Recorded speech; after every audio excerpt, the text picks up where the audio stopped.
Hello friends, I Shalini welcome you all to Learners Academy. आज की video में हम बात करेंगे नंबर ऑफ टेक्स्ट फाइल्स को कंबाइन करने की। ये सारी टेक्स्ट फाइल्स जो हैं आपकी एक फोल्डर में पड़ी हैं और मेरा ये फोल्डर डेस्कटॉप पे सेव है। अब मैं चाहती हूँ कि जितनी भी टेक्स्ट फाइल्स हैं या मेरी CSV फाइल्स हैं उनमें डेटा पड़ा है, उन सब CSV या फिर टेक्स्ट फाइल्स को मैं कंबाइन करके अपना डेटा एक शीट में, तो ये पावर क्वेरी के बिना पॉसिबल नहीं। तो पावर क्वेरी की हेल्प से हम देखेंगे फोल्डर में पड़ी हुई टेक्स्ट फाइल्स या फिर CSV फाइल्स के डेटा को कैसे आप कंबाइन कर सकते हैं और एक शीट में उस डेटा को ला सकते हैं। और अगर आप उस डेटा में कोई चेंजेस करना चाहते हैं तो वो चेंजेस भी आप इजीली कर सकते हैं। तो आप एंड तक इस ट्यूटोरियल में बने रहिए। चलिए इस ट्यूटोरियल को स्टार्ट करते हैं।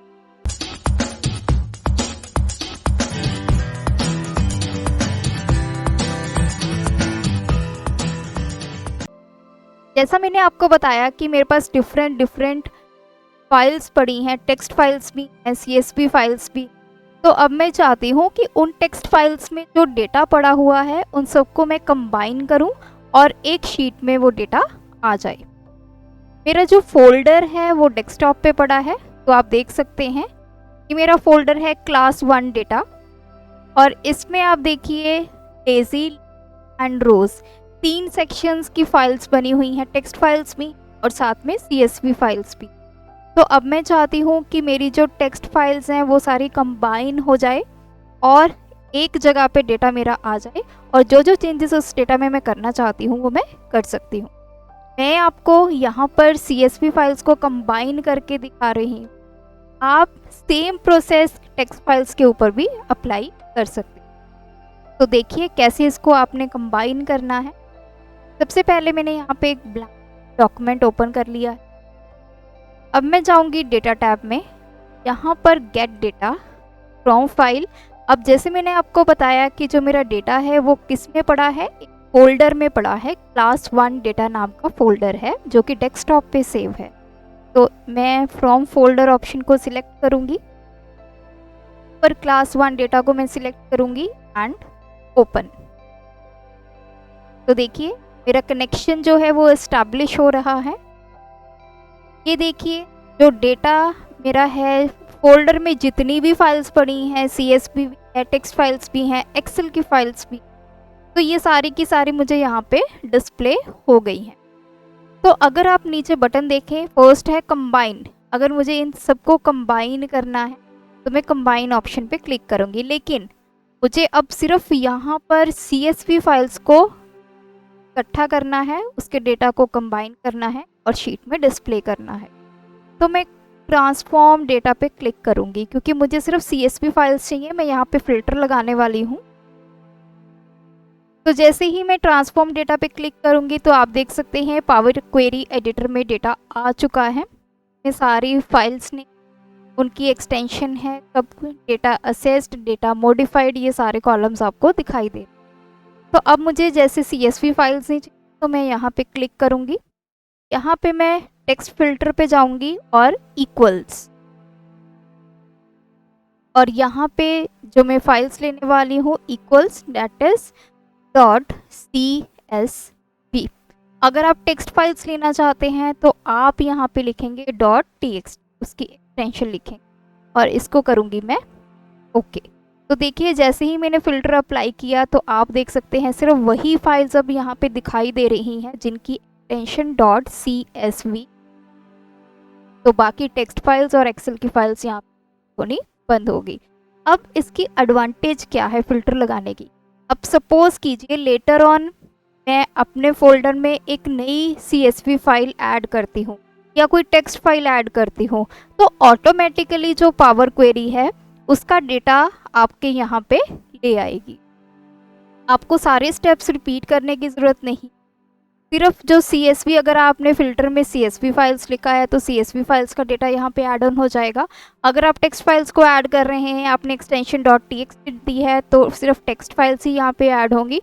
तो फ़िल्टर लगाने का ये फ़ायदा होता है कि पावर क्वेरी ऑटोमेटिकली डिटेक्ट कर लेती है कि कौन सी फाइल आपने फोल्डर में ऐड की।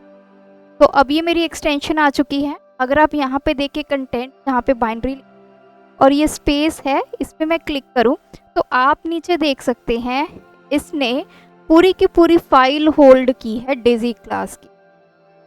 अगर मैं सेकंड यहाँ पे क्लिक करती हूँ तो आप देख सकते हैं लिली सेक्शन की पूरी फाइल आपके यहाँ पर होल्ड की गई है। तो इसका मतलब अगर तीनों फाइल्स यहाँ पे हैं तो मैं उनको यहाँ से इस एरो से कंबाइन कर सकती हूँ। तो मैं यहाँ पे क्लिक करूँगी कंबाइन फाइल्स पे, तो आपका इवैल्यूएट हो रहा है अभी।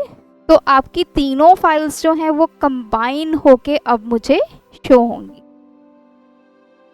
तो देखिए अब ये कंबाइन फाइल्स का आपका डायलॉग बॉक्स आ गया है, इसको आपको ओके करना है।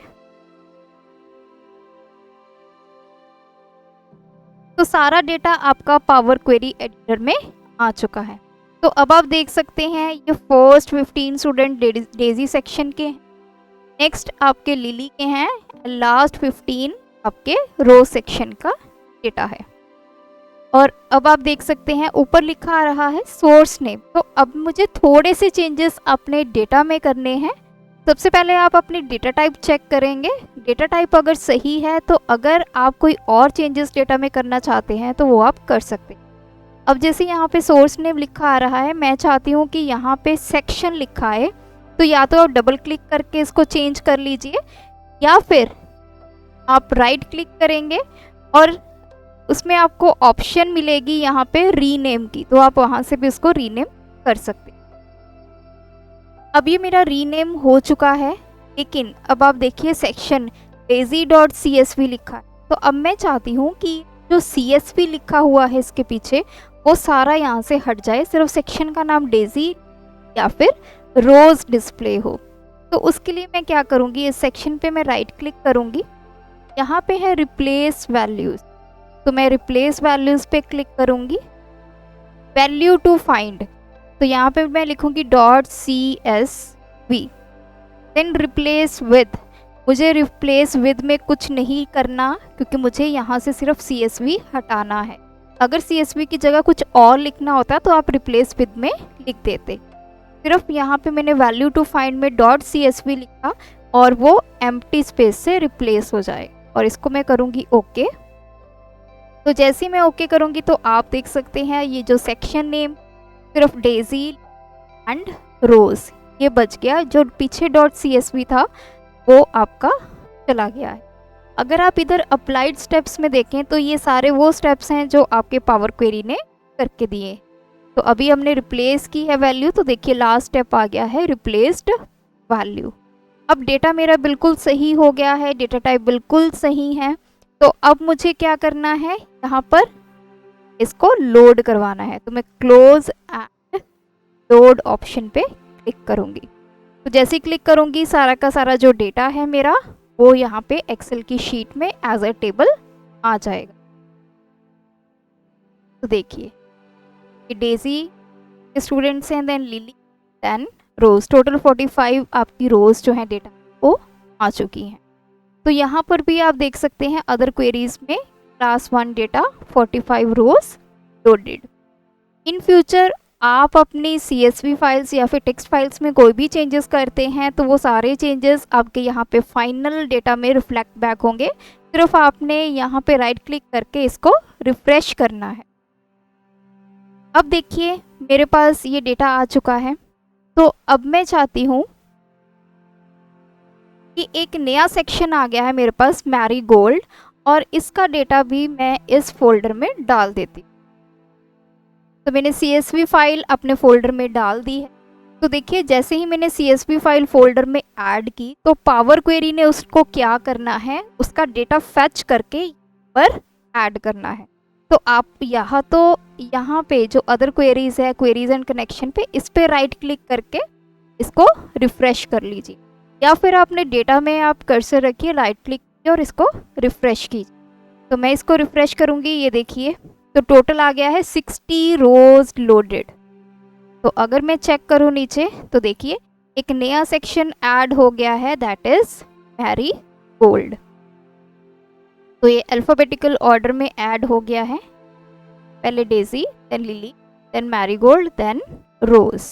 तो देखिए आपने सिर्फ एक रिफ्रेश बटन पे क्लिक किया है और ऑटोमेटिकली जो उस फाइल का डेटा था वो सारा यहाँ पे इंसर्ट हो गया है।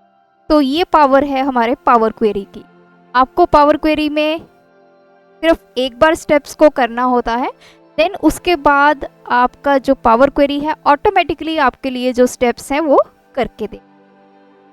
तो इस तरह से चाहे आपके पास टेक्स्ट फाइल्स हों, चाहे आपके पास CSV फाइल्स हों, एक फोल्डर में पड़ी हैं सारी की सारी फाइल्स, उनको आप पावर क्वेरी की हेल्प से इजीली कंबाइन करके एक्सेल शीट में अपने डेटा को ला सकते हैं और उस डेटा में आप अपने अकॉर्डिंग चेंजेस कर सकते हैं।